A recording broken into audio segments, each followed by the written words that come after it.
شب برات کے خاص 6 نفل پڑھنے کا طریقہ توجہ کے ساتھ سمجھ لیں. شب برات آنے سے پہلے خود بھی اس کو سیکھ لیں اور دوسروں کے ساتھ شیئر بھی کر لیں. 15 شعبان کی رات، شب برات کی جو رات ہوگی، جو وہ رات جب سٹارٹ ہوگی تو اس رات آپ نے مغرب کے بعد 6 نفل پڑھنے ہیں، 2 کر کے.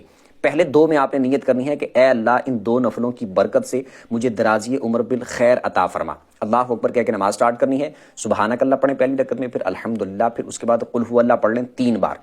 رکوع سجدے کر کے 1 رکعت، اس کے بعد دوسری رکعت میں آپ الحمدللہ پڑھیں، اس کے بعد پھر 3 بار قل هو اللہ پڑھ لیں. رکوع سجدے کر کے اتحیات پہ بیٹھ جائیں، اتحیات پڑھ کے درود پڑھ کے دعا پڑھ کے سلام پھر کے 2 نفل پورے کریں، اور اس کے بعد پھر آپ نے 21 بار قل هو اللہ پڑھنی ہے یا پھر 1 دفعہ سورہ یاسین پڑھ لیں. اس کے بعد پھر آپ نے 2 رکعتوں کے لیے کھڑے ہونا ہے. اس میں آپ نے نیت یہ کرنی ہے کہ اے اللہ ان 2 نفلوں کی برکت سے میری بلاؤں سے حفاظت فرما. اس کے بعد آپ نے اسی طرح سیم جس طرح پہلے میں نے بتایا 2 نفل پڑھنے ہیں، سیم اسی طریقے کے مطابق.